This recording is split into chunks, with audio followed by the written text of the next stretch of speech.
de choro e lágrimas. Eu sei que pode de alguma maneira trazer algum desconforto, relembrar. Mas me perdoem também porque seria de alguma maneira como injusto fingir que isso não aconteceu entre nós.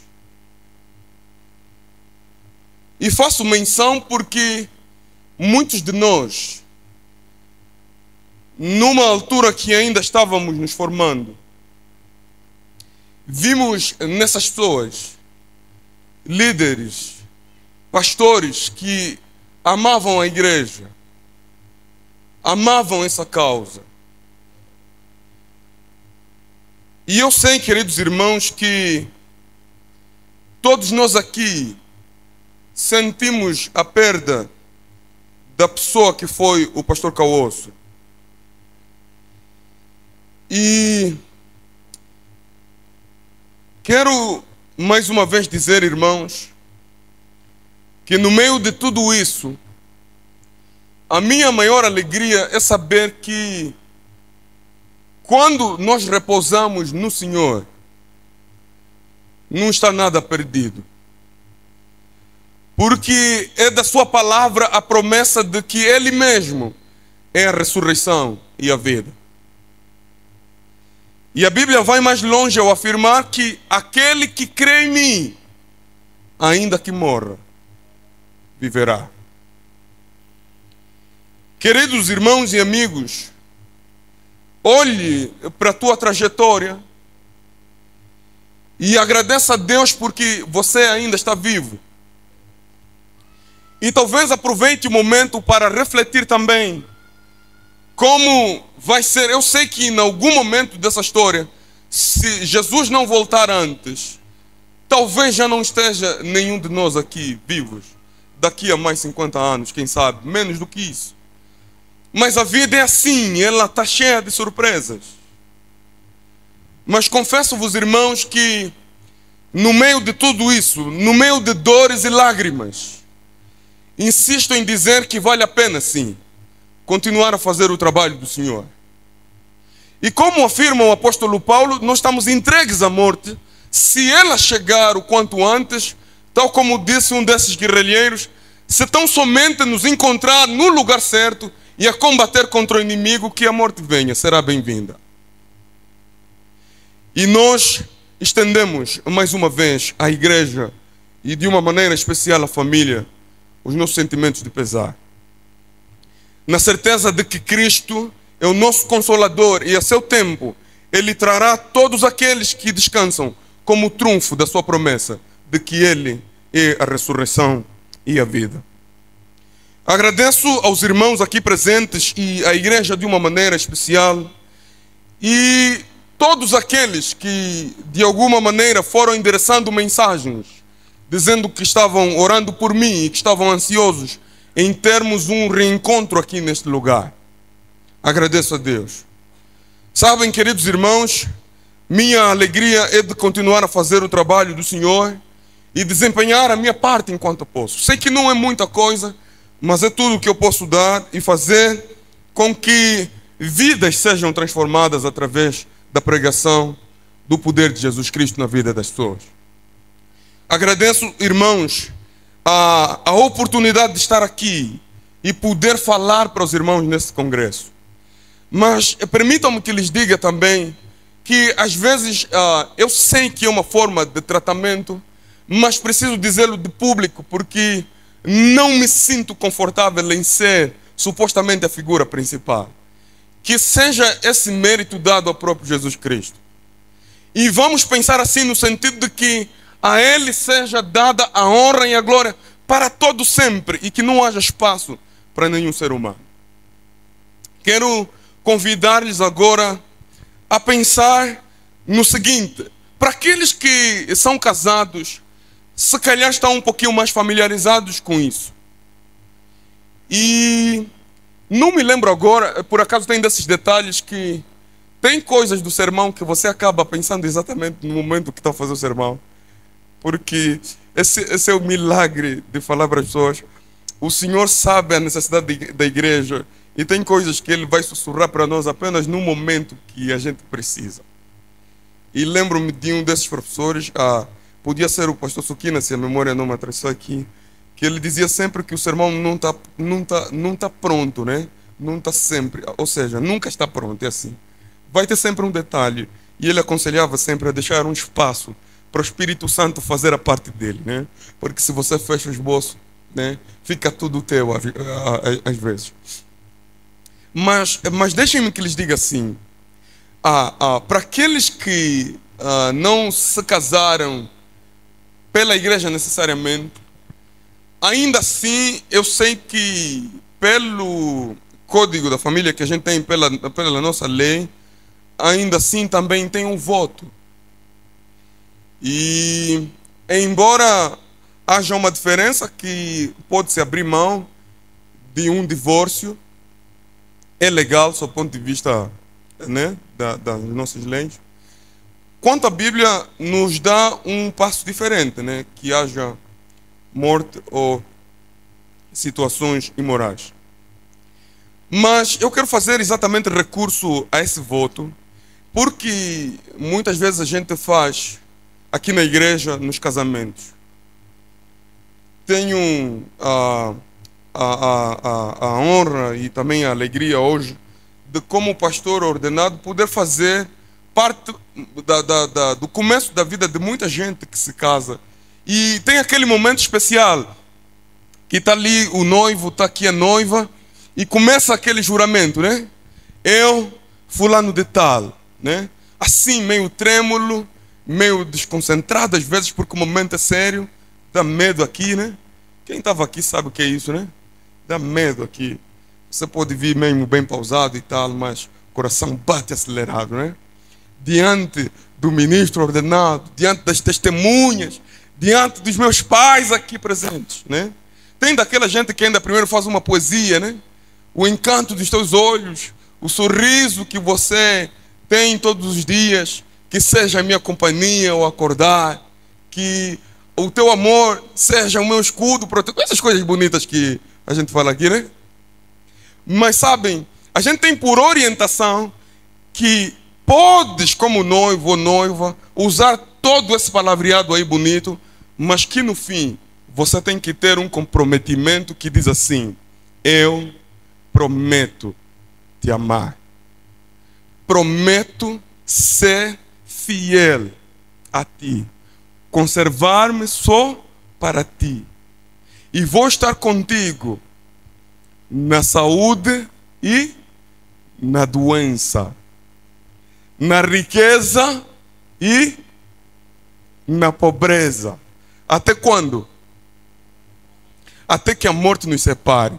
Eu sei que alguns de vocês não gostam de encarar a morte assim, e aí entram já para um desvio, até que Jesus voltar, ou até que o fôlego de vida, mas não é mesmo até que a morte nos separe.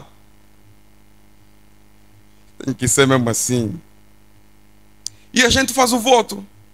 Esse é um voto de fidelidade, né? De procurarmos ser fiéis.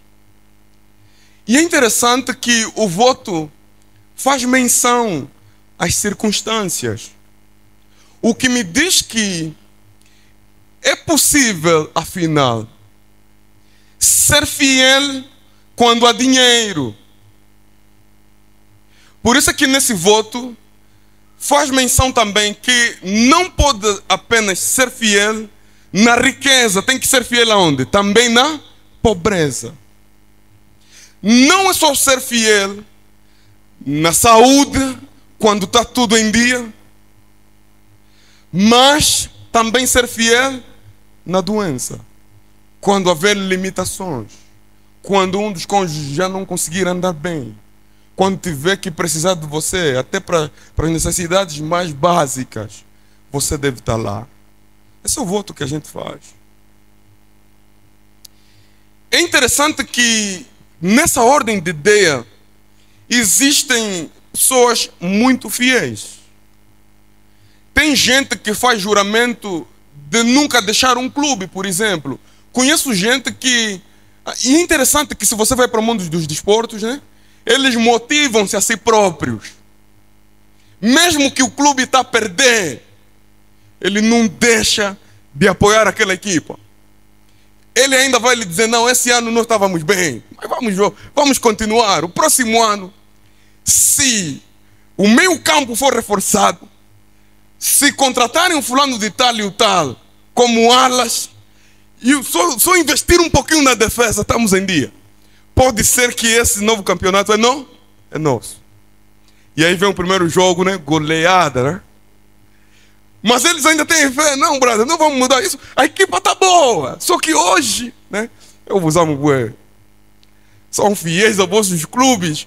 Venham que vier, né? Eu não vou fazer menção pelo que se impõe aqui no momento de nenhum desses clubes. Vocês devem estar a imaginar. Mas cada um sabe disso. E eu estou falando de aspectos que a gente conhece. É interessante, irmãos, que se a gente vai até para o mundo animal, eu estava investigando alguma coisa agora há pouco e descobri, vocês que lidam com biologia, dão licença aí, que existem animais monogâmicos, sobretudo aves. São daquelas aves que permanecem com um casal só, né? Com um parceiro só, vou assim chamar. Que eles não acasalam com outro enquanto o parceiro dele estiver vivo. É interessante, né? Que eles se mantêm fiéis. É claro que não tem um voto igual ao nosso. É instintivo isso. Embora hoje já comece a ser discutido. Há quem pense que os animais pensam, né? Mas esse não é o meu propósito agora. Há gente defendendo isso aqui. Porque tem muita coisa ali que só dizer que instinto, né? Animal... parece que não soa muito bem. Prontos, mas esse é um outro assunto. A minha ideia é para dizer apenas que existem animais assim também, que se mantêm fiéis a um parceiro, até que um morra. É interessante, irmãos, que se a gente vai para a Bíblia, o capítulo número 10, o capítulo número 2 de Apocalipse, esse não é o meu texto central, é apenas para elucidar, o capítulo número 2 de Apocalipse, o verso número 10, a última parte, é interessante que a Bíblia nos dá exatamente a mesma ideia de fidelidade. E como a gente está falando de fidelidade aos mandamentos e a fé em Jesus, vejam qual é o conselho que está lá na Bíblia. É interessante que a Bíblia vai fazer menção que você vai ser perseguido, vai sofrer, e lá tem aquela tribulação de 10 dias, que é uma linguagem profética, e depois, bem no finalzinho, a Bíblia vai dar a recomendação final. Ser fiel até? Ser fiel até a morte. Está lá, não é até Jesus voltar ou até fôlego de vida. Esse vosso embelezamento aí é mesmo morte, porque nós morremos mesmo.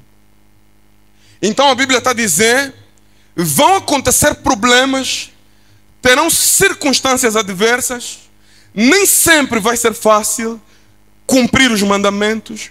Nem sempre vai ser fácil manter-se fiel. Nem sempre vai ser fácil termos a ideia de ter fé em Jesus. Mas, enquanto decorrer a vossa vida, sejam fiéis. E até quando? Até morrerem. Sejam fiéis até a morte. Só que não termina aí. Tem um prêmio, tem um galardão. E eu vos darei o quê? A coroa da vida. Deram conta que tem dois contrastes aqui? Tem um contraste, perdão. Primeiro, você é fiel até a morte e depois vai receber a coroa da vida. Você morre, mas revive, amém? E quando o Senhor está dizendo assim, que por conta de ser fiel a Ele, você pode morrer, Ele está lhe garantir já que ainda que você morrer, mas se morrer fiel, você vai ressuscitar. Não terminou, portanto, ser fiel até a morte. E eu vou lhe dar a coroa da vida. É nesse sentido, irmãos, que nós vamos estudar agora, entendendo o nosso tema central, chamados a ser fiéis aos mandamentos de Deus e a fé em Jesus. Vamos para o texto central que o nosso irmão leu, é o capítulo número 3 de Daniel. E vamos por agora ler o verso número 10 e 11. E outra leitura eu vou dizendo quando for necessário. E como já disse ontem, dessa vez a gente vai ler um pouquinho mais a nossa Bíblia, para podermos relembrar aqueles que, por acaso, né, pela correria da vida, nem dá para ler um versículo por dia. Não se preocupe, hoje vai fazer o Reavivados pela sua palavra. Se prepara aí, vamos para o primeiro capítulo, Daniel capítulo 3.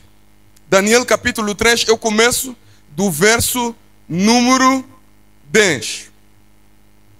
Tu, ó rei, baixaste um decreto pelo qual todo homem que ouvisse o som da trombeta, do pífaro, da harpa, da cítara, do saltério, da gaita de foles e de toda sorte de música, se prostraria e adoraria a imagem de ouro.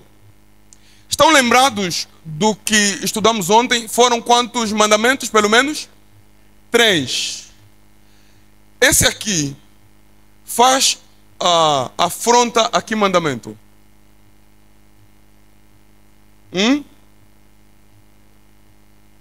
Vejam, vou repetir para terem uma ideia. Vou pegar a última parte, né? Todo aquele que ouvisse toda sorte de música se prostraria e adoraria a imagem de ouro. Não terás outros deuses diante de mim. Não farás para ti imagem. Vamos continuar. Verso número 11. E qualquer que se não prostrasse e não adorasse, seria lançado na fornalha de fogo ardente. Algumas Bíblias trazem apenas a expressão na fornalha de fogo. As traduções que trazem na fornalha de fogo ardente é apenas uma maneira de querer enfatizar que eram chamas terríveis.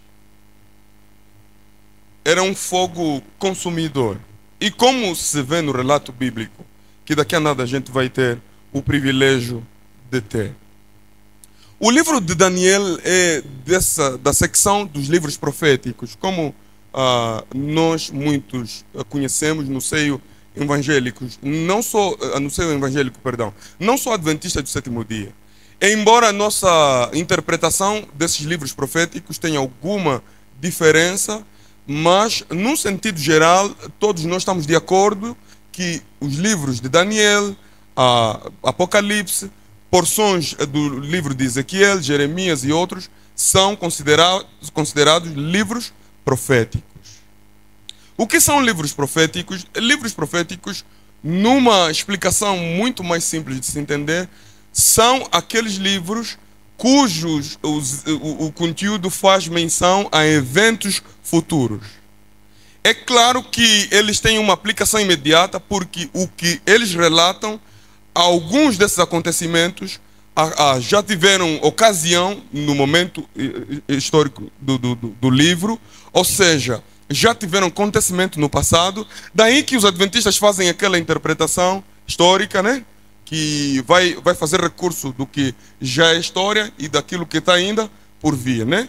E, nesse sentido, existem no livro de Daniel porções de história que não são necessariamente profecias. E esse é um pedaço do livro de Daniel que faz menção à história. E para quem estuda o livro de Daniel vai se lembrar que alguns o consideram histórico, pelo menos até o capítulo 6, né? Embora em alguns aspectos, como o capítulo 2, por exemplo, já faça menção de uma profecia para os nossos dias, lá na estátua de Daniel. É apenas aqui para situar, não quero entrar em muitos detalhes de contextos e datas e tudo mais, mas deixem-me agora começar com os irmãos aqui, no capítulo número 1, uma incursão histórica muito breve, que vai nos dar também algumas bases para entendermos melhor o contexto desses rapazes. Em resumo, tem um reino que é invadido, né?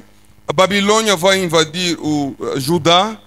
Por que Judá? Porque nessa fase o reino do norte já não existe, né? Judá era a parte do sul e Samaria estava lá, a parte do norte, e o reino aqui, o centro do reino era Jerusalém. Por isso é que o verso número 1 faz menção à destruição de Jerusalém, né? Judá. E começa exatamente assim, dando um contexto histórico com datas e tudo. Verso número 1 do capítulo 1, rapidinho, diz assim: no terceiro ano do reinado de Joaquim, rei de Judá, quem foi para lá invadir? Nabucodonosor, rei da Babilônia, né? E sitiou Jerusalém, cercou Jerusalém. E a Bíblia diz que o Senhor permitiu que Nabucodonosor tomasse de ataque o reino de Judá.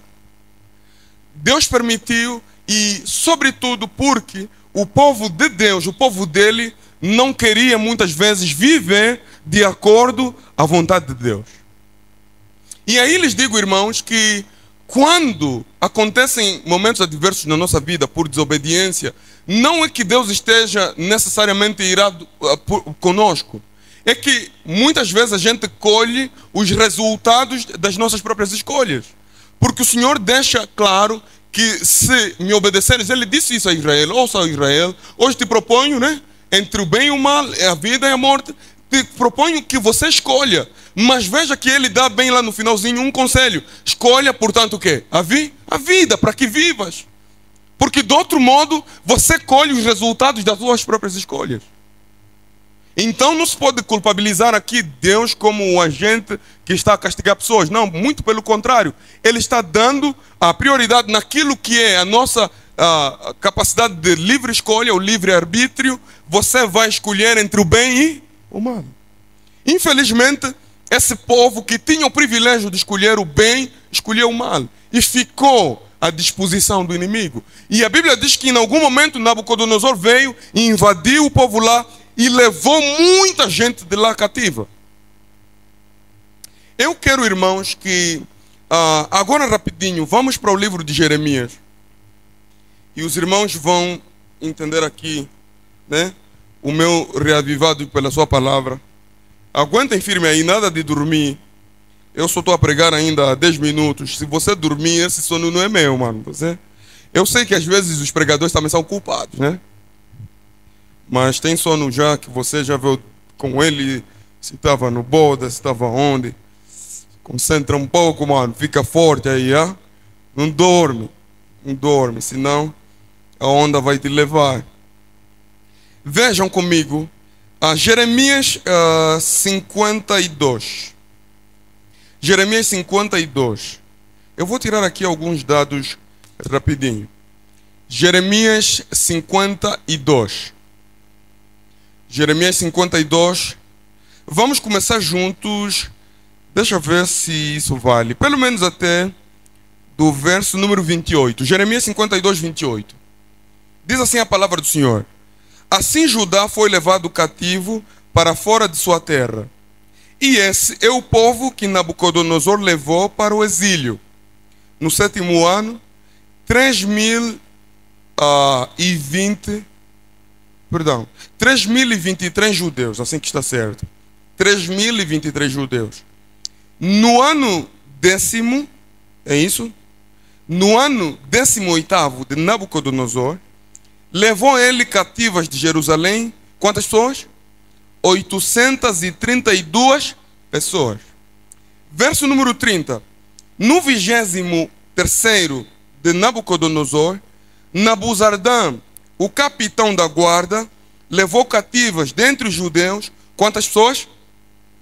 745 pessoas. O total quantas eram? Todas as pessoas eram 4.600 pessoas. 4.600 pessoas. Que até a esse momento podemos crer no relato bíblico. Eu não quero arriscar minha reputação nisso, porque algumas vezes a gente quer trazer comentários que não têm respaldo bíblico. Não quero que seja eu. Vou me limitar ao dado que a Bíblia me dá. Estão lembrados que quando a Bíblia fala, por exemplo, do milagre, né, da multiplicação de pães e peixe, que fala de 5.000 pessoas, né? Mas depois a Bíblia vai falar, sobretudo na versão de João, sem contar homens e crianças, né? Mulheres e crianças, né? O que podia ser mais. Quantos eram, ninguém sabe. A Bíblia só diz que de homens eram 5.000. Mas com crianças e mulheres podia ter sido mais. Vamos usar esse princípio aqui. Porque houve critério de seleção. E se os irmãos estudarem um pouquinho mais essa questão de deportação, muitas vezes os velhos e mulheres eram deixados. Mas haviam outros elementos que levavam mulheres bonitas, que pudessem servir ainda. E era assim. Levavam. Vou me limitar ao que a Bíblia está a dizer, 4.600 pessoas. Quem sabe teriam ido crianças e outros mais.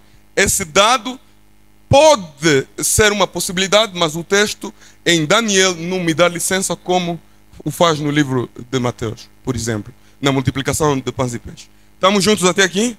Não me acusem, hein? Porque eu gosto muito, sabe? Eu faço menção sempre a isso. É interessante que tem gente que fica lá na live só mesmo para te fazer a exegese. Me cuida boa isso aqui. E por isso às vezes a gente tem que ser cautelosos. Só que aumenta a responsabilidade. Custa ficar aqui, vocês sabem disso, né? Se você falar só uma coisa aqui, os fariseus e escribas estão lá do outro com todo respeito, não são todos eles, né? Não estou a chamar que quem está assistindo live é fariseu, não é isso, longe de mim. Mas ficou a ideia, né, que era muita gente que foi aonde? Para a Babilônia, eram muitos cativos. Assim o puzzle começa a ficar completo. Vamos avançar devagarinho e depois disso assim tem níveis, né? E depois a gente começa a correr um pouquinho mais. Vamos agora ver no capítulo número 1, onde nós já estudamos, há algo que eu gostaria de não passar por alto aqui. Tem pelo menos aqui alguns jovens que foram deportados dali e o rei Nabucodonosor tem planos especiais para estes. E a Bíblia continua dizendo assim, eu vou começar aqui no verso número 4, só para ganharmos algum tempo, do capítulo 1, voltamos para Daniel. Jovens sem nenhum defeito, vejam as qualidades que Nabucodonosor quer. Jovens sem nenhum defeito, de boa aparência, instruídos em toda a sabedoria, doutos em ciência, versados no conhecimento e que fossem competentes para assistirem, no palácio do rei e que lhes fosse ensinada a cultura e a língua dos caldeus. Vejam aqui rapidinho, que nessa deportação o rei tem um objetivo. Ele quer mudar a mentalidade de jovens que foram deportados para lá. E tem uma maneira interessante aqui, que eu gostaria de dizer, irmãos, que hoje por hoje, nós temos uma maioria de membros com uma capacidade intelectual muito grande. Nós temos hoje, graças a Deus, nós temos muitos doutores na igreja.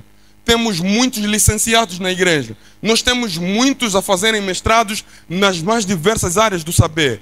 E isso traz consigo algum peso. E a igreja é um pouquinho mais, como é que eu vou chamar? Privilegiada no sentido de podermos também entender um pouquinho melhor as ocorrências que estão ao nosso redor, de podermos interpretar os tempos e, ao nível do evangelismo, ao nível de todas as esferas da igreja, usar esse conhecimento que a gente tem lá para que seja também uma mais-valia onde? Na igreja. Não combatam os doutores. Tem gente que pensa que estudar é pecado. É triste que muitos de vocês até usam do espírito de profecia para dizer que a gente não precisa ficar nessas escolas.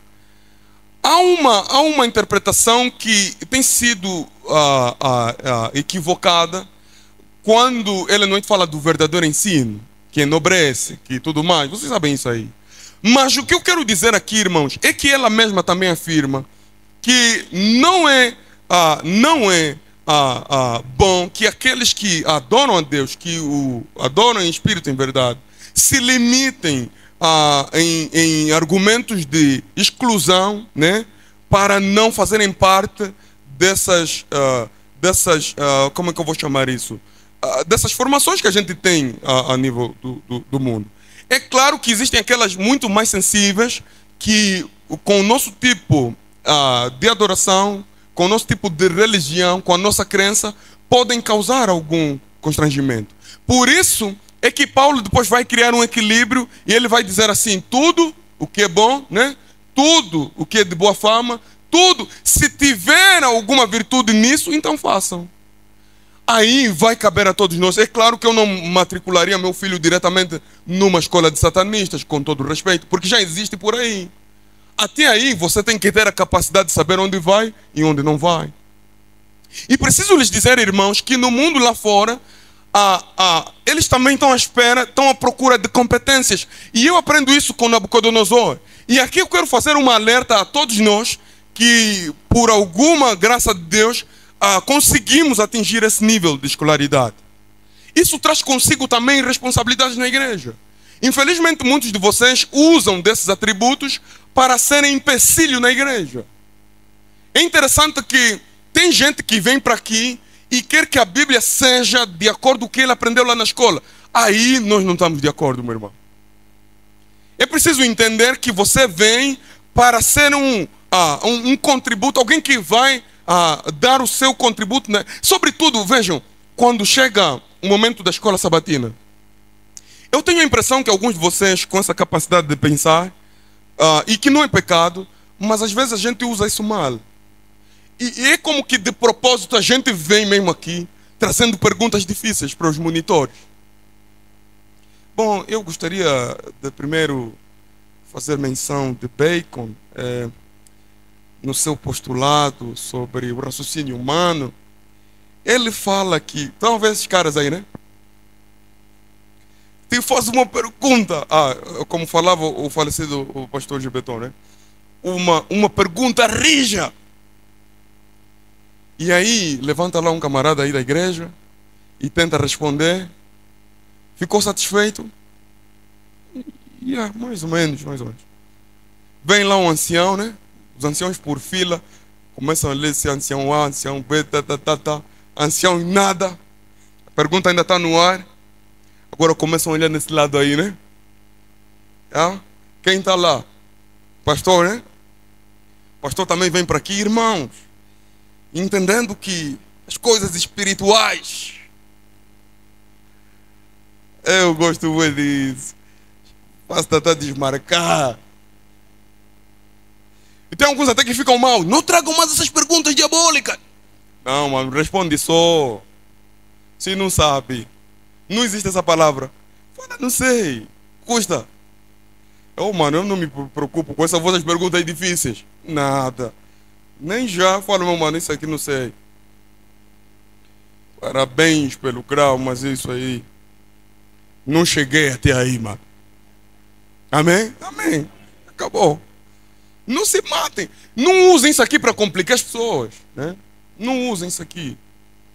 E é interessante que às vezes fica mesmo assim, né? O pastor também fala. Depois ele fala, não, mas deixa só. Né? Como quem diz, pá, não estão a conseguir, fica só já assim. E vos deixo a recomendação, vão ler mais. Vocês não façam isso, não façam isso. Vejam, Nabucodonosor propõe aqui começar a mudar a dieta desses homens. É interessante, irmãos. E vejam bem o que comemos. A alimentação tem uma implicação teológica aqui, embora muitos não concordem. Mas eu sou de opinião que tem sim. Porque, sabem, tem alimentos que nos transformam. Aliás, tem um ditado lá que diz que nós somos o que comemos. É interessante que assim, para aquele que treina, né, tem suplementos próprios para a massa corporal. Você tem que comer determinadas coisas para lhe dar mais massa. E se você quiser emagrecer, também tem comida para quê? Para emagrecer. Né?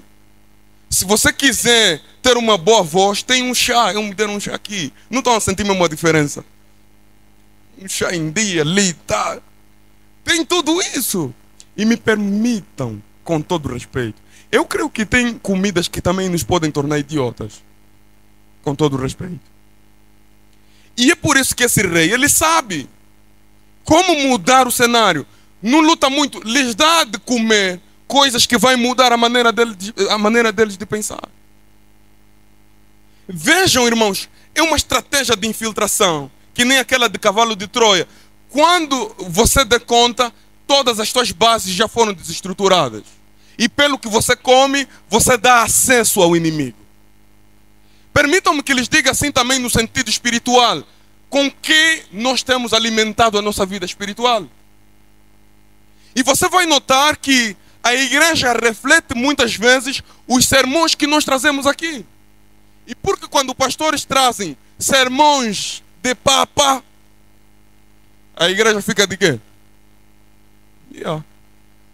Comem papa. A gente às vezes tem medo, né? Que se falar de pecado, se corrigir, se falar, irmão, está errado, se falar você tem que mudar, se falar que você tem que ser assim, eles vão te condenar. E às vezes até escrevem cartas para dizer: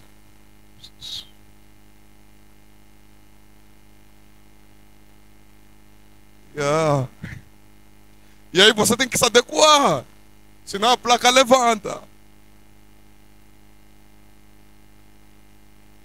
É rápido. Eu amo essa igreja. Como se diz aqui na vossa contambá, vocês que fazem levantar a placa na vossa conta. Mas não tenhamos medo. A gente tem que ensinar, tem que falar o que é verdade. É que isso às vezes cria desconforto mesmo. Mas é mesmo assim. Nós não somos os primeiros. E pelo que tudo indica, não seremos os últimos. Quero passar para um momento aqui e vejam que eu agradeço. Daniel disse assim: não nos dão de comer essas coisas. Nós não queremos. E no final de tudo, os irmãos conhecem a história. Se provou que Daniel e os seus companheiros se tornaram 10 vezes mais sábios que aqueles lá, né? Se lembram? E é aí que a gente vai para o capítulo 2. Tem um sonho lá estranho e que ninguém consegue interpretar. E como ninguém conseguiu interpretar, vejam só o que acontece no capítulo número 2, o verso número 13. Eu vou passar rapidinho para esse já. E já começamos a montar o puzzle, a velocidade vai aumentar um pouquinho mais. Capítulo número 2, verso 13. A Bíblia diz assim: saiu o decreto segundo o qual deviam ser mortos os sábios. E buscaram a Daniel e seus companheiros para que fossem mortos. Vejam, nós estamos ainda no reinado de Babilônia. Nabucodonosor é o rei. E ele tem lá aquele sonho bem estranho. Chama toda a gente para interpretar. Ninguém está conseguindo. E vejam qual é a solução que Nabucodonosor teve. Ele pensou assim: vou matar todo mundo. Eu fiquei aqui a pensar. Quando um rei quer matar os sábios, esse rei está a pensar o quê? É sábio matar os sábios?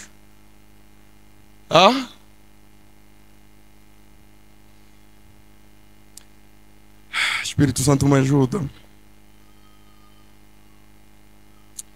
Às vezes eu fico com a impressão que tem líderes que querem matar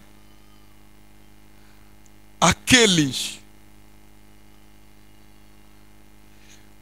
Mano, tem gente que existe para a bênção do reino. Não matem as pessoas. Não matem os auxiliares. Quando um rei que supostamente precisa de conselheiros, precisa de orientação, em algum momento ele pensa matar os conselheiros, ele está a matar a si próprio. Pensem bem, e isso aqui vale para muitos de vocês nas diferentes corporações. Tem chefes que não estão quietos enquanto não eliminar um que possivelmente ele vê como imediato. Não dorme, ele só está a pensar que depois de mim, chefe, vai ser esse aqui. E depois eu tenho que preparar tudo para lhe tirar do caminho. E você se esquece que matando um substituto, você está matando a corporação toda. Não tem ninguém para dar sequência.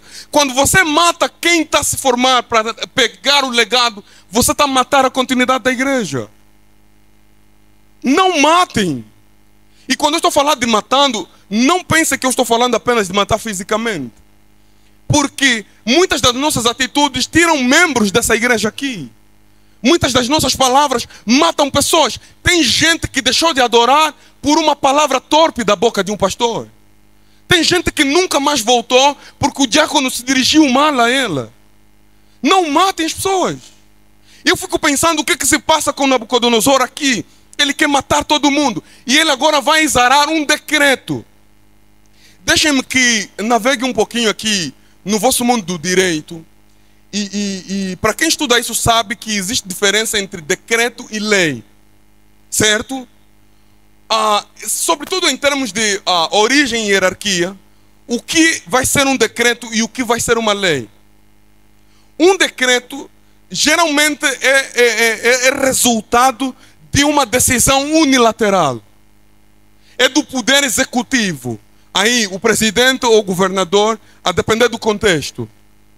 Não necessariamente ele precisa consultar alguém.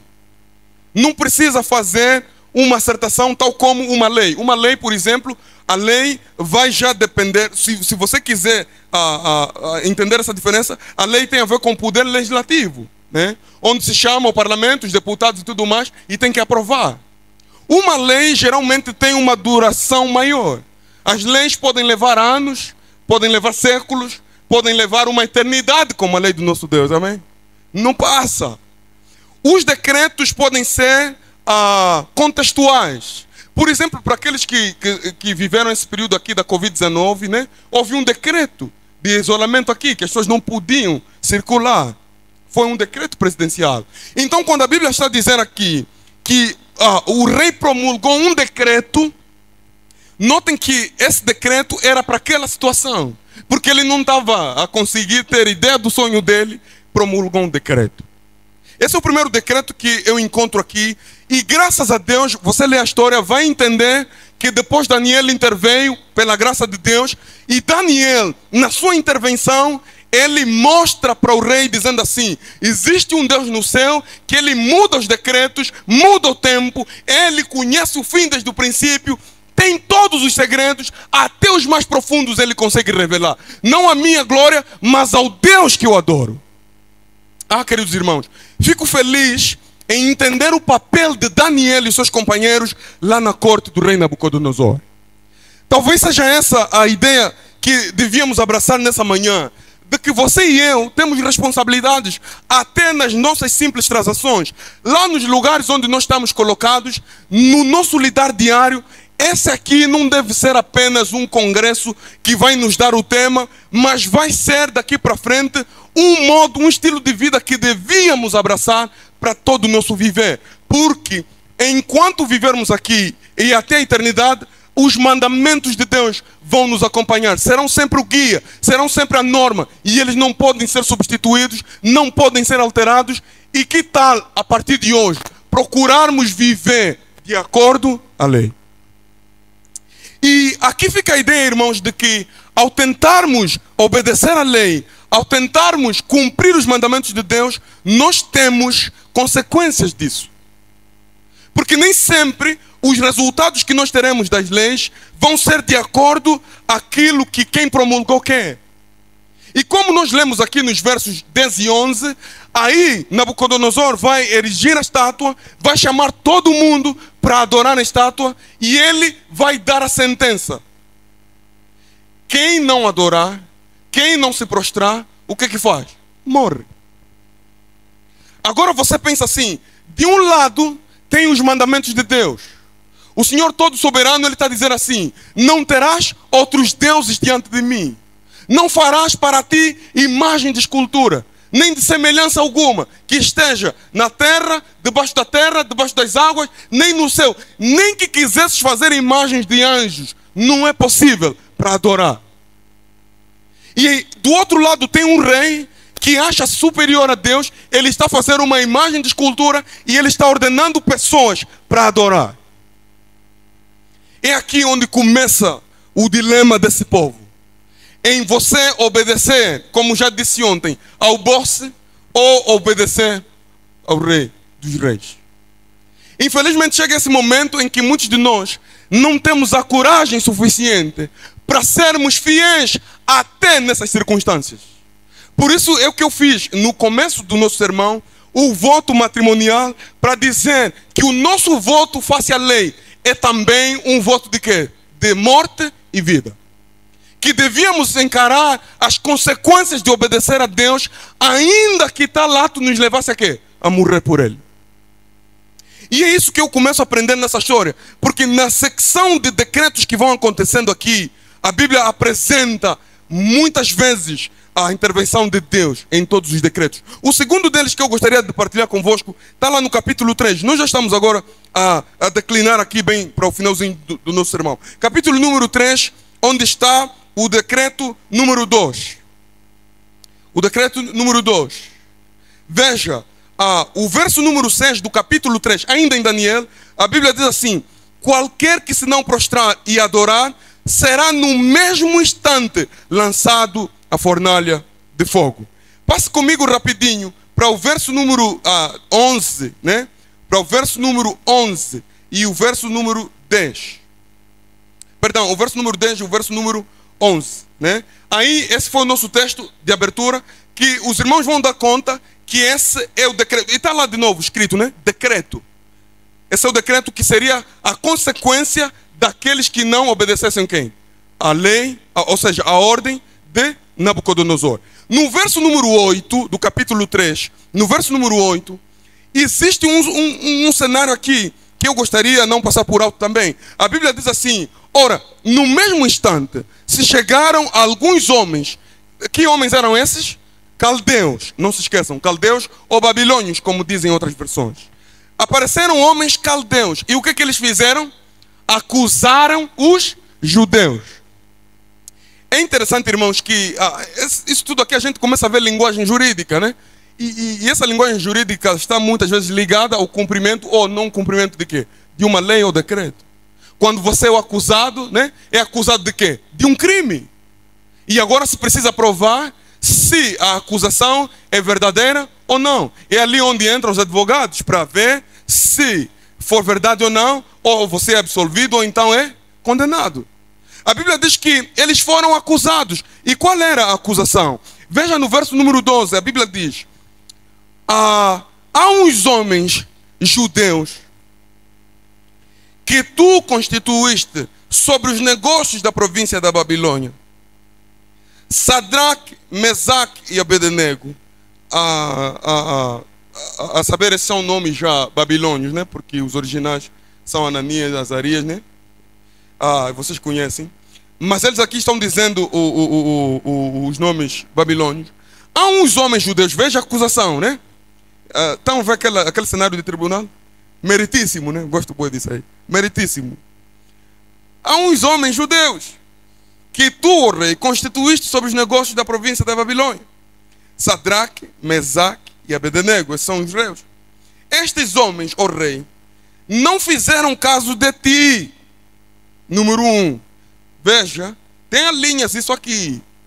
Não fizeram caso de ti. Número 1. Número 2.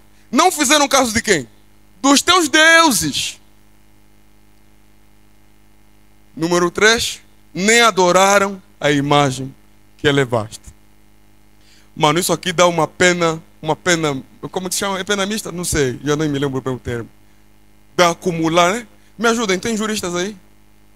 É cúmulo jurídico, né? Vocês sabem melhor, tá vendo como a igreja cuida hoje. Não posso errar aí, senão esses ali vão me rir. Então aqui já que estão me ajudar. Mano, tem aqui. Não fizeram caso do rei. Não adoraram os deuses do rei. E nem se prostraram sequer. Nem fizeram caso dele. Essa é a acusação diante dos jovens judeus. Ou seja, do povo judeu. Vamos assim dizer, do povo judeu.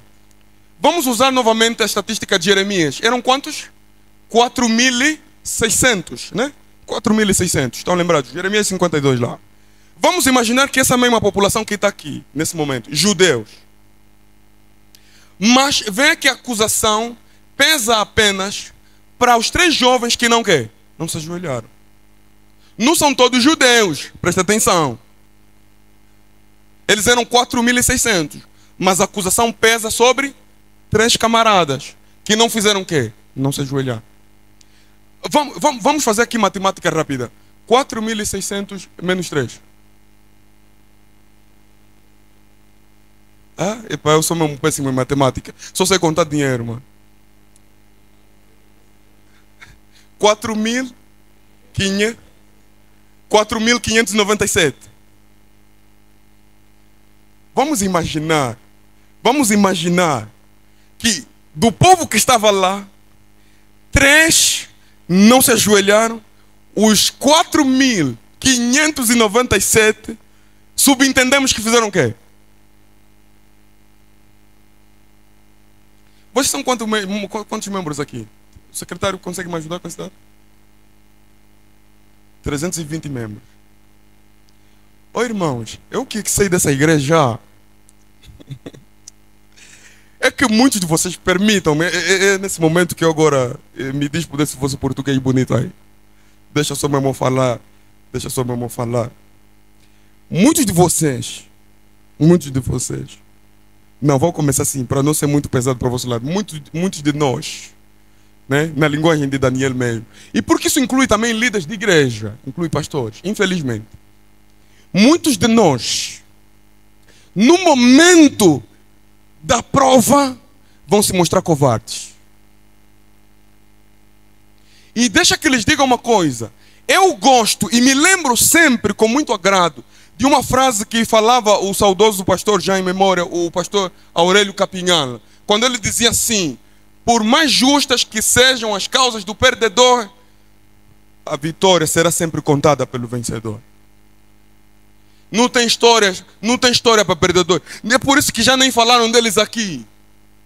Mano, se você quiser fazer história, se mantenha fiel aos princípios de Deus. O Senhor vai te levar. Não precisa lutar com ninguém. Seja só fiel nessa igreja aqui. Não precisa lutar com ninguém. Isso até acontece para muitos de nós. Quantos de nós, até entre pastores, estão sempre dispostos, né, a empurrar um do outro aí? E sobretudo nessa fase que se aproximam as folhas de verão. Falei mesmo. Todo mundo quer fazer campanha. Todo mundo quer se parecer melhor que o outro. Todo mundo quer trazer relatórios brilhantes. Mas você nota que muitas vezes isso é feito à custa do desprezo do outro. Para que ganhe peso, ele tem que falar que um não está a trabalhar nada, que um não está a batizar nada, que um está a dormir muito, para ver se isso aumenta a fasquia dele. Ô irmãos, eu aprendo nessa igreja, e vocês me desculpem, irmão, eu sou pastor nessa igreja, até onde o Senhor me permitir ser pastor. E por isso tem coisas que a gente tem que falar. Está tarde para começar a tapar sol com peneira, como muitas vezes a gente quer usar. Discursos bonitinhos aqui, muito... Tem problema sim entre nós. E infelizmente acontece isso entre nós.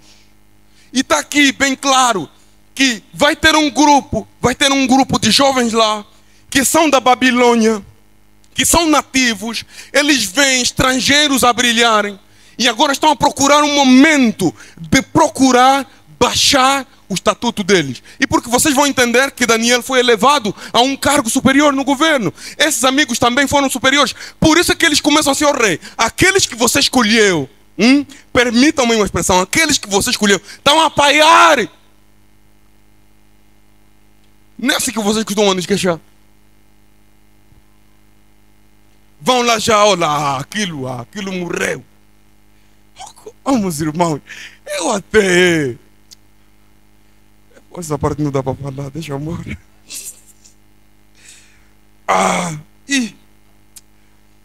Quer dizer, as pessoas estão mesmo a te pastar cada detalhe da tua vida. Tem momentos até que tem erros que eu só sei que cometi porque alguém me fez lembrar. Você descobre que você é tão péssimo assim, você... também fiz isso. Não sabia. Porque tem gente sempre a controlar. E vou lhes dizer, irmãos, vai chegar um momento na vossa vida que isso vai se agudizar. O inimigo está a vos olhar todos os dias. E não pensem que essa paz que você tem na empresa vai continuar para sempre. Tem gente que a todo custo quer ficar no teu lugar. E quantas vezes vocês já ouviram de colegas que vão lá atiçar no chefe, falar isso aqui, esse adventista também está a nos complicar. Sábado, toda hora, sábado. E nós que temos vindo no sábado, permitam-me uma expressão aqui, nós que temos vindo no sábado somos burros. Nem é assim que se fala. Mano, qual é o teu problema? Eu estou a cumprir a lei do meu Deus. E por isso, irmãos, nós que ainda gozamos desse privilégio, enquanto as coisas não apertaram, Sejamos fiéis até lá no trabalho. Faça a tua parte exemplarmente. Não abra mão de princípios, porque existem princípios que não podem ser negociados, irmãos. Não dá para ser politicamente correto. De um lado você tem Nabucodonosor, sim, é dono do ouro, é dono de palácios bonitos, é dono de um poder, é verdade. Mas do outro lado você tem um Deus, criador dos céus e da terra. E a Bíblia afirma dele: do Senhor é a terra e a sua plenitude. Todos que estão nele são meus, diz o Senhor dos exércitos. E você aí tem que escolher, vai adorar quem? Vai obedecer quem? E me digam, irmãos, quantas vezes fica difícil obedecer a Deus por causa do chefe? E porque a gente tem aquele sentimento no coração: como é que o chefe agora vai me encarar? Eu sou o responsável, sou o fiel de armazém, sou o que fica com a chave. Como é que isso vai ser? A Supeanga, ué! Ah, vem um grito de socorro lá. Vou traduzir: a Supeanga, ué, é um grito, é como uma interjeição em um mundo, para dizer: ai de mim, vou fazer o quê? Está difícil. Mas vejam que quando esse momento chega na vida desses homens, a acusação aparece, os homens se mantiveram fiéis. Deixem-me ler aqui mais uns pedaços e a gente conclui junto o nosso estudo aqui. Vejam que o caso chega a Nabucodonosor. Nabucodonosor tem 3 camaradas lá que eles não fazem caso de ti. E vejam a reação de Nabucodonosor. Eu estou no verso número 13. A Bíblia diz assim: então Nabucodonosor ficou irado e furioso. Mandou chamar Sadraque, mandou chamar Mesaque e Abednego. E trouxeram a estes homens perante o rei. Verso número 14 diz assim: e então falou Nabucodonosor e lhes disse: é verdade. Podem imaginar, né? Uma voz assim de Nabucodonosor mau, né? A olhar para vocês sérios. Irmãos, eu não sei se vocês já se sentiram assim, diante de alguém com autoridade e poder para vos julgar. Eu vou lhes contar essa história rapidinho, sem muitos detalhes. Um desses dias, fiquei preso acho que por 8 horas mais ou menos. Fiquei algemado, né? Fiquei algemado mesmo. E no carro lá, é interessante que me puseram num desses carros descapotados lá, na carroçaria lá atrás, algemado. E tinha gente a me reconhecer: olha, esse é o pastor. Bandeira, mano. Cheguei até um lugar e lá apareceu um oficial e ficou a conversar comigo. E vou lhes dizer, irmãos, tem policiais aqui, não precisam levantar as mãos, se calhar tem magistrados e tudo mais. Mas vou lhes dizer, talvez vocês não saibam, o Senhor lhes revestiu de poder, mas não abusem desse poder. É que talvez vocês não sintam isso, mas quando a gente está diante mesmo de um policial, de um general, de um juiz, oh mano, dá medo então. Então vamos vos olhar assim mesmo, né? Com aquela voz aí bata aí bem estranha. Não sei se vocês já se sentiram nesse momento. E sabem, por conta disso, a pressão psicológica é tanta que às vezes você é quase forçado a abrir mão por conta do momento. Você se perde nas decisões. Nabucodonosor chamou esses 3 jovens e ele está a conversar com eles. Vocês são meus rapazes. E já estão a imaginar esses chefes aí, né? Eu te coloquei aqui para estar comigo. Anda, me diz mesmo, é verdade o que eu ouvi? Ou Sadraque, ou Mesaque e Abednego, é verdade o que eu ouvi? Que vocês não fizeram caso de mim e nem adorastes os meus deuses, nem a imagem que levantei? É verdade isso? Não deu tempo para responder. Ele deu uma possível trégua. No verso 15 diz assim: agora, pois, estás dispostos, e quando ouvirdes o som da trombeta, do pífaro, da cítara, da harpa, do saltério, tudo isso aí que está aí, né? Prostrai-vos e adorai a imagem que fiz. Porém, se não a adorardes, sereis no mesmo instante lançados na fornalha de fogo ardente. Pergunta: e quem é o Deus que vos poderá livrar das minhas mãos? Ó chefes, Deixa só mesmo vos dizer já também. Ainda bem que tem aqui algumas visitas. Eu sei que muitos de vocês têm empregados adventistas. É que muitas vezes vocês confundem as coisas. Quando você está chamando a atenção a um funcionário teu, para mesmo ali. Não mexe no Deus do teu funcionário. Uma coisa é o teu funcionário, uma coisa é o Deus dele. Por isso é que muitos de vocês vêm depois, as vossas empresas só mesmo estragar à toa. Porque vocês mexeram não só com o funcionário, mas procuraram afrontar até o Deus do funcionário.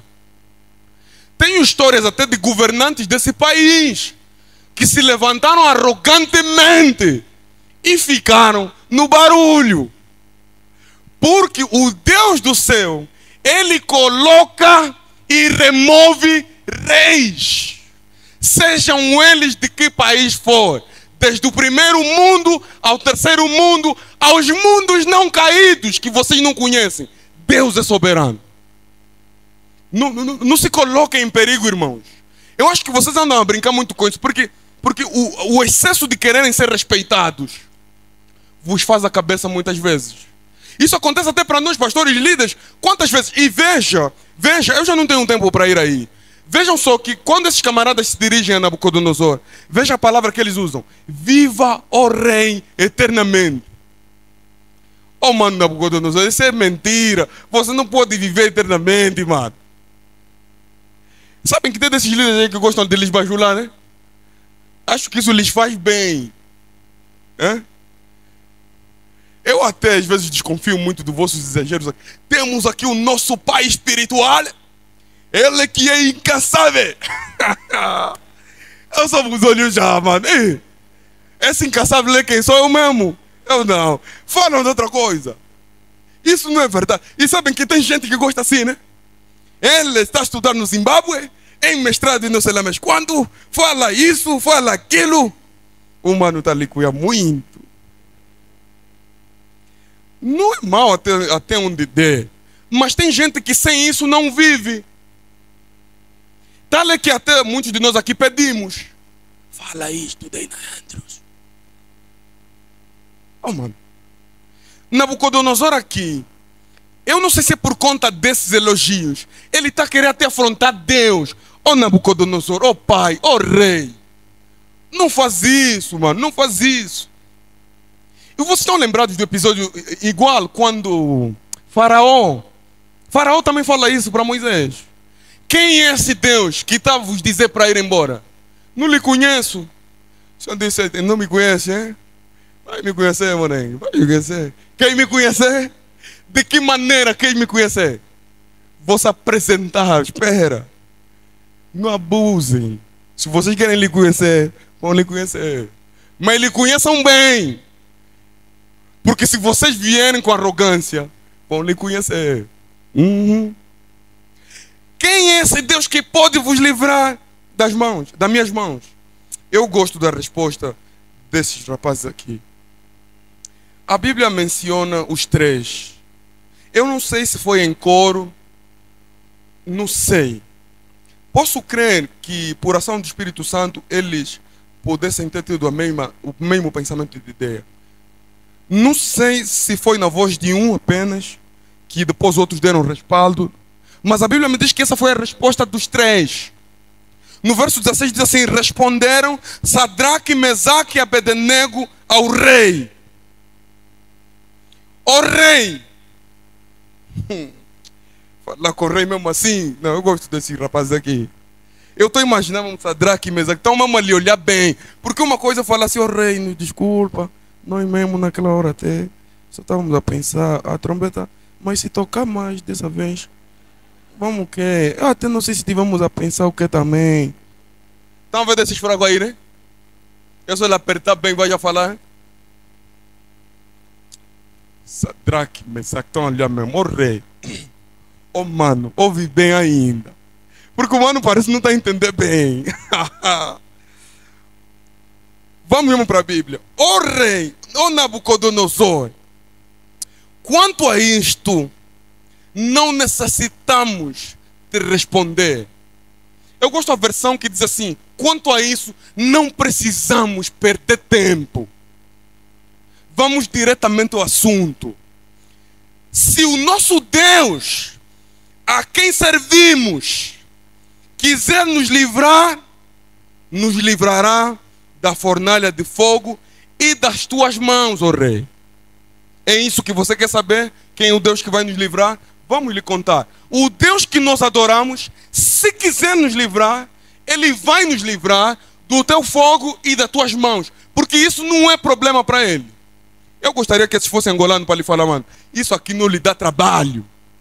Para você entender mesmo bem, isso com o nosso Deus, isso é de leve, mano. Isso é de leve. E é de resolver já agora. Não perdemos tempo em dizer que Ele pode nos livrar. Ele vai nos livrar das tuas mãos. Agora vejam o voto de fidelidade que eles fizeram. Sob pena de morrerem. É ali que eu quero que vocês pensem ao terminar essa minha mensagem, irmãos. É que muitas vezes a gente se faz de vítimas nessa igreja que aceitamos. É preciso saber que paga-se com sangue cumprir os desígnios de Deus. Tal como muitos de vocês fazem juramentos, até lá, para quem anda na vida militar, sabe isso. Defender o país e a sua honra com a minha própria vida, se for necessário. A gente morre por sermos fiéis e sermos fiéis até o fim. Aliás, porque esse é o convite de Deus. Ser fiel até a morte, mas não acabou, eu vou te dar a coroa da vida. Sadraque, Mesaque e Abednego entenderam isso e eles disseram: rei, o Senhor que nós adoramos, Ele pode nos livrar, se Ele quiser nos livrar. Mas ainda nós vamos mais longe. Se Ele não nos livrar e disso resultar morte, que assim seja. Nós não vamos ajoelhar e não vamos prostrar diante do teu ídolo lá. E não estamos interessados. Você que sabe o que faz. Ponto final. Nabucodonosor está confuso. É isso mesmo que eu estou a ouvir. Se lembram que esses homens aprenderam aramaico. Não era confusão, não era outra língua. Então mesmo ele fala em aramaico, não precisa tradutor, é mesmo isso. Não vamos ajoelhar. E tristemente vem a sentença. Os irmãos conhecem a sentença. Quando Nabucodonosor dá a ordem para que esses homens fossem levados à fornalha, algo extraordinário acontece. A Bíblia diz que aqueceram o forno 7 vezes mais. Deixem-me lhes dizer aqui, irmãos, que o Senhor não permite provas que nós não consigamos suportar. Os momentos probantes que estão vindo aí no futuro não serão iguais para todos nós. Cada um de nós vai enfrentar provas a um nível que se lhe permite aguentar. O Senhor é fiel. Ele disse que não tenta ninguém. Ele não dará um fardo que você não conseguirá suportar. Não tenha medo, o Senhor estará lá. Muito sinceramente, eu às vezes penso nisso. Onde a igreja está a caminhar, o que os eventos finais vão nos mostrar. Sabem, irmãos, com quanto eu quero viver um tempinho mais, às vezes penso, Senhor, se eu não puder aguentar aquilo, me guarda já na sepultura. Porque o que está vindo lá à frente, irmãos, serão momentos terríveis. Não é em vão que a própria Bíblia diz que se os tempos não fossem abreviados, nenhuma carne se salvaria. E por ser assim, o Senhor abreviará os tempos para pelo menos resgatar alguns de nós. Porque vão ser momentos difíceis. Então o que vem lá à frente, irmãos, não é coisa leve. Por isso a gente tem que ter decisão firme de tomarmos a nossa posição. E Nabucodonosor sabia que aqueles jovens estavam falando a verdade. Eles estavam dispostos a defender. Mas é interessante que o forno é aquecido 7 vezes mais.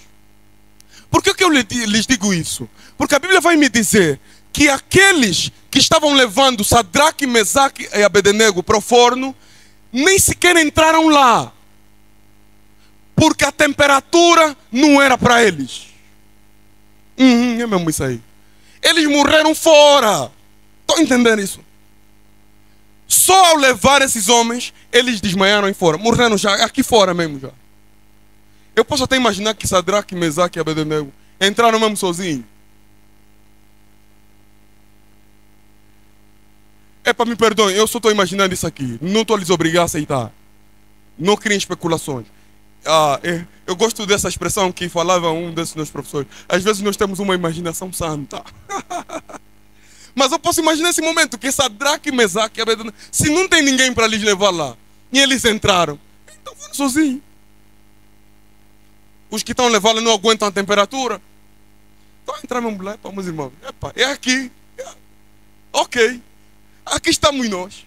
No fogo. E a gente começa a contemplar o momento de milagre, irmãos. A Bíblia diz que eles entraram lá em 3, mas em algum momento eles vêm 4. Irmãos, sejamos fiéis. O Senhor não se esquece dos seus. E se lembrem que essa é a promessa de Jesus. Eu estou convosco todos os dias, até o quê? A consumação dos séculos. O Senhor está conosco até na fornalha ardente. Mesmo quando as coisas apertarem, não abra mão, irmão. O Senhor está lá. O Senhor está lá para aguentar.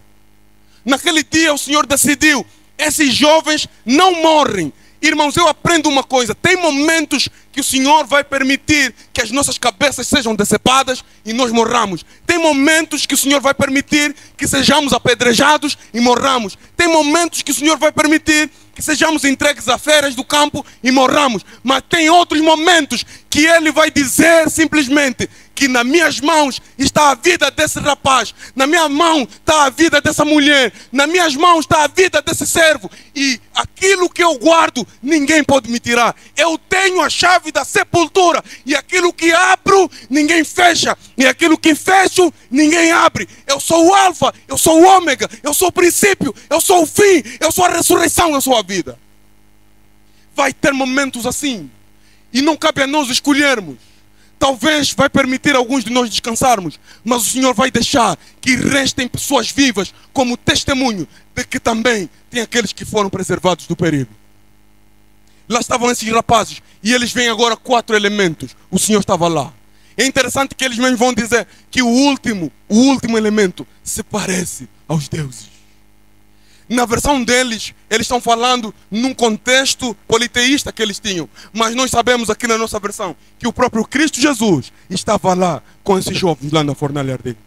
E vejam, irmãos, que o fim disso é muito mais interessante, porque a Bíblia me diz que depois daquele milagre todo, quando Sadraque, Mesaque e Abednego, eles saem da fornalha ardente, a Bíblia me diz assim, já lá nos últimos versos, o verso 28, capítulo 3, falou Nabucodonosor e disse, bendito seja o Deus de Sadraque, Mesaque e Abednego. Amém? Vejam só que agora o rei que estava a promulgar leis, que estava a promulgar decretos, que estava a obrigar, ele agora reconhece que é um rei dos reis e foi levado a reconhecê-lo através do ato honesto e fiel daqueles jovens que escolheram a morte em vez da cobardia. Oh, irmãos, estás disposto a enfrentar esses momentos lá no teu trabalho? Que as pessoas aceitem, que venham gente até aguardar o sábado por conta do teu exemplo lá no trabalho. Sabe que tem muita gente que hoje banaliza isso aqui, porque muitas vezes nós abrimos mão. Quantas vezes ouvimos de pessoas, eu me lembro até de um professor que mostrava sempre a alguns, como é que você só que não vem, se o fulano de tal vem. E eu sempre digo, mano, isso aqui é multidão, eram 4.600, só tem 3. Tem muita gente que só está aí mesmo, no momento mesmo da conga, mano, vão sair, desmarcam um por um. E são muitos desses até que vão mostrar nossas casas, estão amanhã a nos olhar. Essa hora a pregação está a vos cuidar, mas depois vão nos mostrar onde nós vivemos.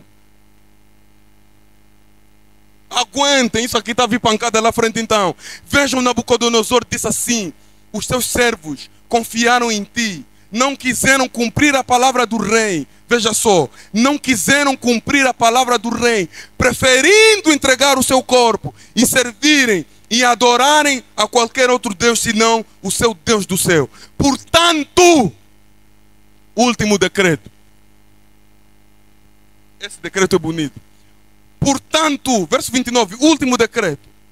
Faço um decreto pelo qual todo povo, nação e língua que disser blasfêmia contra Deus, o Deus de Sadraque, Mesaque e Abednego, seja despedaçado. E suas casas sejam feitas em monturos. Porque não há outro Deus que possa livrar como este. Bonito, né? Um decreto que agora o rei vai fazer a favor da lei. É interessante que nos decretos, os decretos têm a capacidade também de enfatizar o cumprimento de uma lei. E se você se lembrar, aqui esse decreto faz eco Há uma lei que o Senhor deu. Não adorem, não façam imagem. E isso se espalha para todo o povo, nação e língua. E você faz recurso a Apocalipse 6:14, que diz que o Senhor deu essa mensagem, um evangelho eterno para toda a raça, tribo e língua, que todos devem cumprir. Temei a Deus e dai-lhe glória, pois é vinda a hora do seu juízo. Adorarás quem? Aquele que fez o céu, a terra, o mar e as fontes. Só esse que merece adoração. E veja que Nabucodonosor parece que faz eco a essa profecia aqui. Todo povo, nação e língua que não adorar vai ser castigado. Por isso adorem o Deus de Sadraque e Mesaque. A Bíblia diz agora no finalzinho, ouçam bem jovens, é uma promessa que o Senhor vos dá. Diz no verso 30 aqui, por conta desses rapazes serem fiéis, o Senhor os fez prosperar. Amém? Fidelidade faz prosperar. Sejam fiéis aos mandamentos de Deus. Posições, podemos chegar lá. É só obedecer o que Deus manda. Nem que não tivemos ninguém no corredor, o Senhor é o nosso corredor. O Senhor é o nosso caminho. Ele ajuda-nos a chegar onde nem sequer nós fazíamos ideias de onde devíamos chegar. Quantos de nós hoje estamos conhecendo países que nossos pais nunca pisaram lá?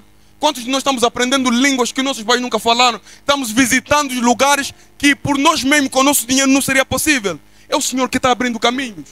Se mantenhamos fiéis, jovem, não precisa abrir mão dos seus princípios. O Senhor conhece os teus sonhos. O Senhor sabe que você quer se tornar um médico de sucesso. O Senhor sabe que você quer se tornar um engenheiro profissional. O Senhor sabe que você quer se tornar um experto em negócio. O Senhor sabe que você está fazendo os seus planos de construir sua empresa. O Senhor sabe que você luta, se esforça, revisa pelas manhãs, enfrenta provas do sábado, enfrenta muitas coisas. O Senhor vê tudo isso aqui, mas continue confiando nele.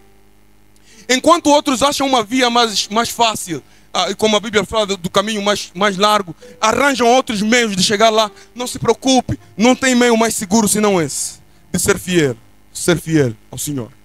E a promessa final que o Senhor dá em Mateus 25, verso 21, quando ele diz assim, servo bom e fiel, no pouco foste fiel, no muito te colocarei agora.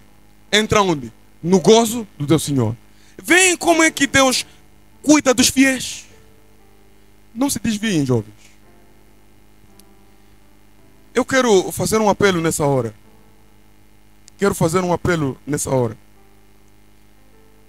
E deixar esse convite para você e para mim.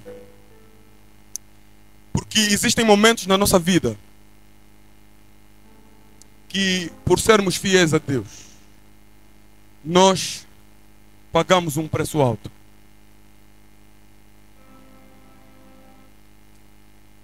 Queridos jovens aqui presentes, está você passando um momento de dificuldade na sua vida e que muitas vezes se vê forçado a abrir mão, de arranjar uma desculpa para por agora perseguir o sonho, e depois você pensa, talvez eu tenha tempo para voltar para a igreja. Eu só saí agora porque ainda preciso cumprir a minha carreira. Eu só saí agora porque eu sei que se for batizado, isso depois vai trazer censura, as coisas não vão correr bem. Tem muita gente pensando assim. Mas vou lhes dizer, irmãos, deixem vossas vidas nas mãos do Senhor. Tem momentos que a gente morre e morre de forma inglória. Morre até no cumprimento do dever. Os irmãos estão lembrados que no começo desse ano, uma dessas tragédias assolou a todos nós. E fico me perguntando até hoje o que Deus quer ou queria. Porque ao falar dessa história que é necessária, eu ainda sinto um misto de emoções. Os irmãos se lembram com certeza que eu vivi os últimos momentos com o pastor Gibeton. E quando fico pensando esses dias que ele estava tentando fazer um trabalho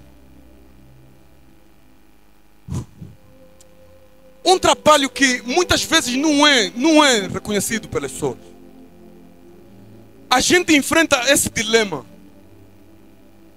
de muitas vezes, irmãos, querer abrir mão porque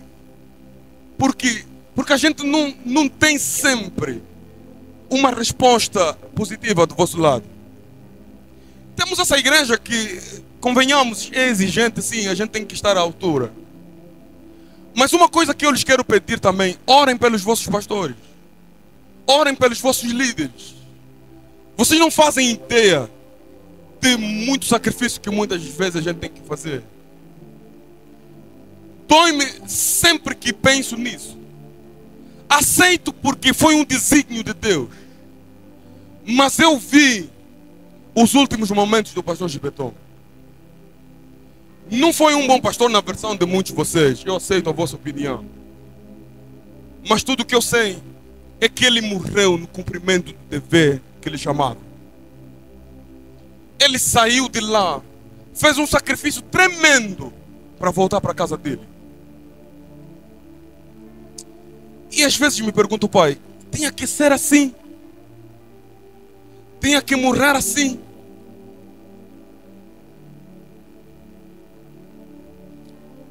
Nós temos um inimigo que ainda não morreu. E isso afeta todos nós. Mas ao me lembrar da promessa que Jesus fez, de que aqueles que são fiéis no pouco poderão ser elevados a posições maiores, tenho consolo em meu coração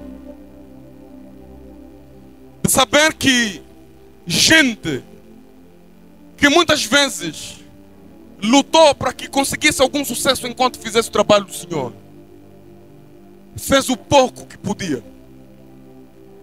E esse é o pedido que o Senhor faz. Você não precisa fazer muito. Muito é onde Ele vai te colocar. Seja fiel no pouco que Ele te mandou fazer. Se tiver que pastorear, pastoreie com a tua alma. Se possível, morra. Embora muitas vezes a igreja não entenda, embora as pessoas não entendam isso, tem um Deus que nos pede a correr o risco, porque é o seu trabalho que nos comissionamos a fazer. Todos aqueles que quiserem seguir fielmente a Cristo, diz a serva do Senhor, vão sofrer consequências, terão perseguições. Isso não é um mar de rosas. Irmãos, eu tenho fé que um dia eu vou abraçar de novo o pastor Gibeton. Eu digo sempre isso, eu tenho o sonho de lhe dizer isso. Meu irmão, foi difícil pregar no teu sermão, no teu óbito, foi difícil. Mas sabe uma coisa? Hoje findam as nossas dores. Terminou o sofrimento. Não há necessidade de mudar de distritos. Todos nós estaremos congregados na presença de Deus. O Senhor mesmo fará o sermão de boas-vindas para todos nós. Fico sonhando com esse momento, irmãos. E isso me dá vontade de continuar a ser fiel. Porque eu não quero perder esse momento. Não quero. Ah, jovens, preciso fazer essa oração convosco agora. Uma oração de comprometimento. Porque o tempo está no fim, o tempo está a acabar. E se nós não presenciarmos todo o desenrolar das profecias, talvez a morte chegue muito antes. A morte está em cada esquina. Isso está provado hoje. Que hoje a gente está aqui a pregar, amanhã não somos nós. É tempo de se entregar a Jesus. Você não precisa continuar a quebrar os teus mandamentos para cumprir os teus sonhos. Faça um desafio com Deus. Ele vai lhe levar a lugares que você nunca sonhou. Tem gente que se tornou o que se tornou sem necessidade de quebrar um mandamento sequer.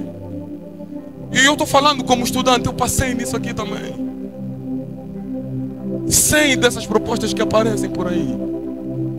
Mas cheguei onde cheguei em nível de escolaridade. Sei que o Senhor me deixou chegar até onde cheguei. Obviamente sonho um pouquinho mais. E se Ele quiser eu vou chegar lá. Pela graça de Deus. Já se provou que não é pelo meu dinheiro, porque eu não tenho.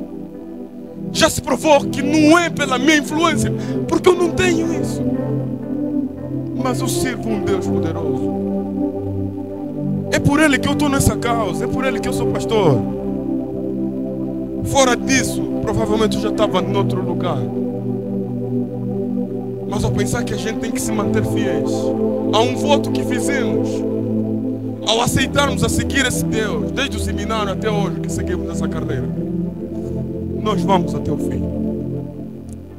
E que o que a gente não consegue ver ainda fique nas mãos de Deus.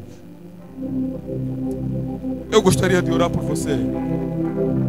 Se você estiver aí, eu faço esse apelo primeiro para ti.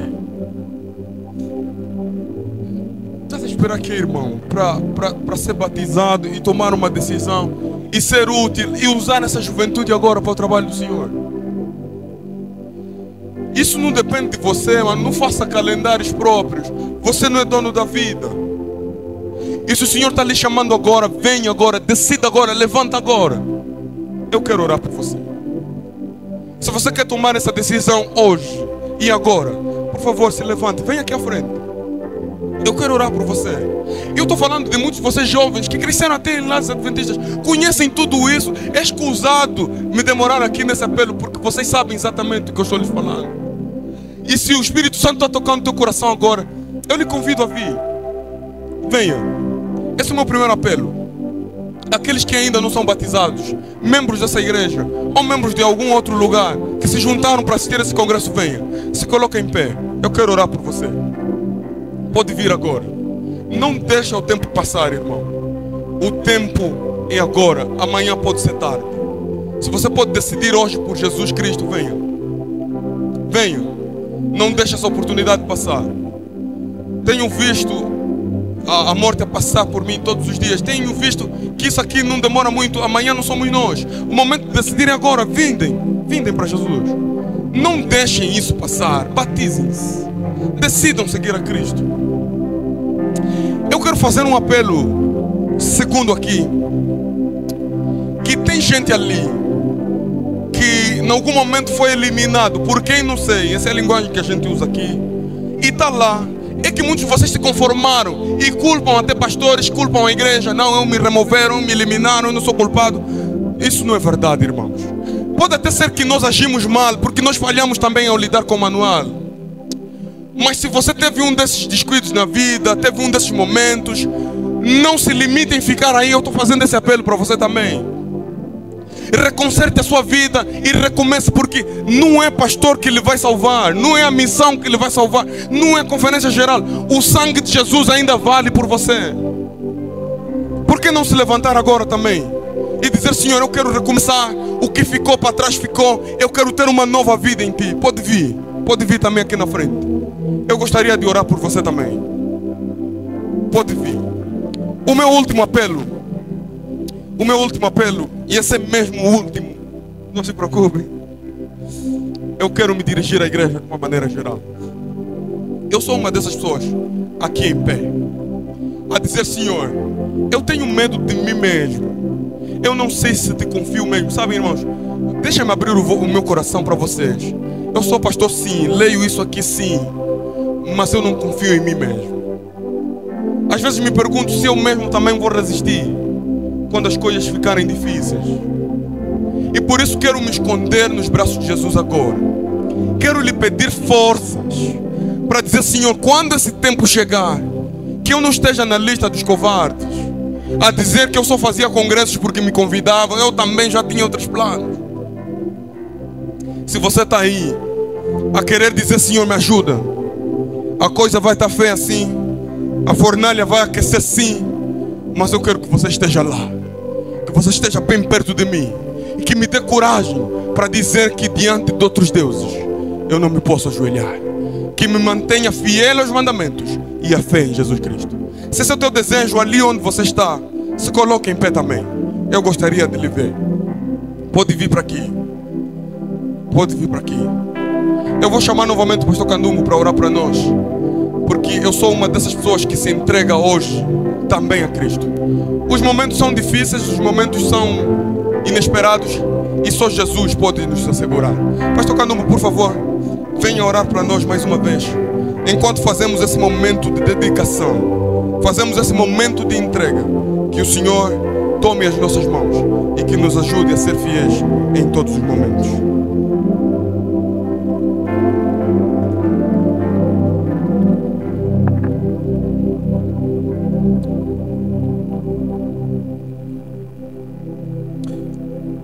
Jesus, nosso querido pastor amado, que hoje, pela graça de Cristo Jesus, nos contemple aqui nesta igreja do Loçambo. Por favor, conceda que sejamos um em Cristo Jesus. Mesmo com as dificuldades desta vida, que de longe bem vão, que nenhum desgosto nos impeça de termos comunhão contigo. Porque sabemos, sem a morte de Cristo Jesus, sem a misericórdia de Jesus, nada somos. E nos ajuda para que, como igreja, possamos estar unidos num santo e forte amor. E quando um dos nossos irmãos pecar, que possamos olhar com simpatia os erros dos nossos irmãos. Assim todos nós unidos possamos, com terna compaixão, Senhor, ajudá-los para permanecermos neste barco que é a tua igreja. Jesus suave e meigo, ensina-nos a amar o nosso próximo e faz-nos bem disposto também em perdoar o nosso próximo. E quando carecemos de um auxílio, Senhor, que a presença dobrada do Espírito Santo seja a fonte de toda a bênção. Senhor, sabemos que precisamos estar unidos, não só em Ti, mas também um do outro. Precisamos ter essa comunhão. Só assim o Teu nome será bendito. E assim seremos chamados como cristãos. Porque quando o mundo olhar para nós, verão Cristo em nós, porque nós guardamos os Teus mandamentos. E nos ajuda a estarmos bem dispostos a cumprir a Tua lei. E o mundo e nós, Teus filhos, só assim conseguirão distinguir quem somos. Perdoa, Senhor, os nossos pecados. E não permita que saiamos deste lugar sem a presença dobrada do Teu Espírito Santo. E também não permita que saiamos deste lugar sem a certeza da breve volta de Cristo Jesus. E nos ajuda, Senhor, a viver segundo a Tua boa vontade. E não viver segundo o pastor, segundo os anciãos, segundo aquilo que o mundo quer, mas segundo aquilo que o Senhor quer. Abençoa, Senhor, o ministério do Teu servo, pastor Candamo. Ele e a sua família, Senhor, cuide dele. E que a casa dele seja um pequeno céu aqui na terra. E cada membro desta igreja, não só, Senhor, por favor, permita, Senhor, a nossa presença na Tua presença. E nos ajuda a nunca Te abandonar. Fique conosco e nos ajuda a ficar contigo. Em nome de Jesus. Amém.